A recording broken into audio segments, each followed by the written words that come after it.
The mouth of the earth. The dawn never came. For 3 days, the sky over Black Hollow stayed the color of wet ash. The rain that fell was black, thick as oil, and smelled faintly of salt.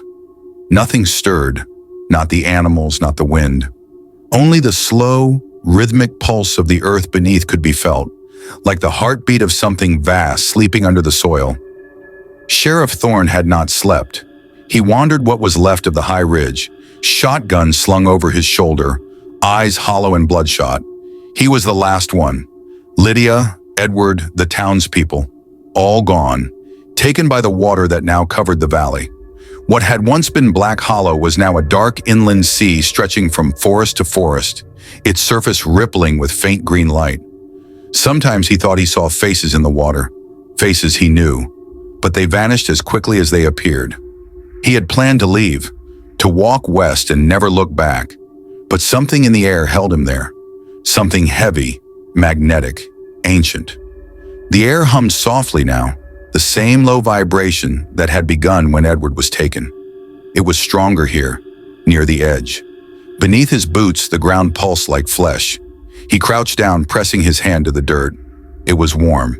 Then he heard it, a voice faint and wet, whispering from beneath the ground. "Thorne!" He stumbled back, heart hammering. The voice came again, clearer this time. "You cannot fight the tide." He looked down and froze. The soil was bubbling, black water seeping through the cracks. In it, a shape appeared, an eye pale and lidless, staring straight at him. He fired his shotgun instinctively. The blast echoed across the valley, but the eye didn't vanish. It blinked, slowly, deliberately, then sank back beneath the surface. Thorne turned and ran.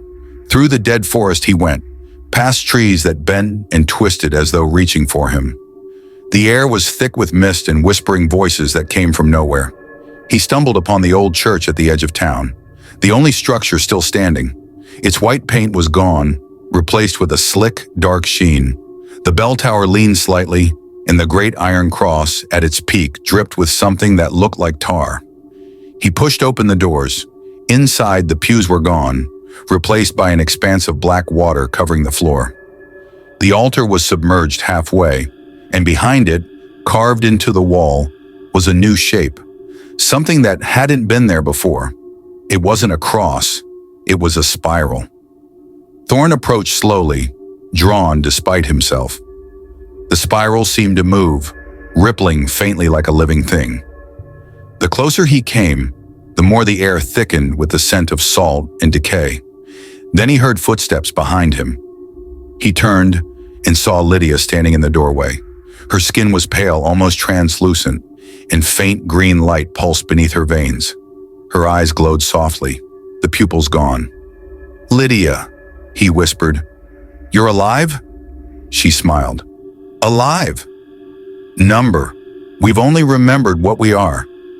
He raised his shotgun. "Stay back." She took a step forward, unafraid. "Edward's waiting for us. He's below. We all are. I saw him die." She shook her head slowly. "He was never meant to die. None of us were. We only forgot the ocean we were born from." Her voice began to change, layered, echoing, vast. "The sea beneath the soil calls us home." Thorne backed away, but his boots slipped on the wet stone. The water was rising again, creeping over his ankles, his knees. It was warm now, alive. He fired once more, the shot deafening in the small church. Lydia didn't flinch. The pellets passed through her like smoke. The water reached his waist. Beneath the surface, something moved, a slow, massive undulation that shifted the floor itself. The spiral on the wall began to glow, the lines pulsing like veins. Lydia's voice filled the air. "Do you hear it? The mouth is opening." The ground beneath the church trembled. The spiral split apart, revealing a dark hole behind it, a tunnel leading downward into pulsating, wet darkness. The smell of salt and rot grew overwhelming. From the depths came a sound no human throat could make, a slow, rolling moan that vibrated the walls. Lydia reached out her hand. "Come." Remember, Thorne shook his head violently. "No, I won't." But before he could finish, The floor gave way beneath him. He plunged into blackness. The water swallowed him whole, warm and pulsing, filled with faint lights that flickered like stars beneath the surface. He sank for what felt like hours, deeper and deeper, past impossible shapes, ruins of buildings carved from coral and bone, statues with faces that shifted as he looked at them, arches that pulsed like living tissue. And there, at the heart of the abyss, he saw it, the sea beneath the soil. It was not an ocean, it was a being, a vast, translucent shape spread across miles, its body merging with the earth itself. Countless eyes opened and closed across its form. Tendrils as thick as mountains pulsed through the seabed, reaching upward toward the world above.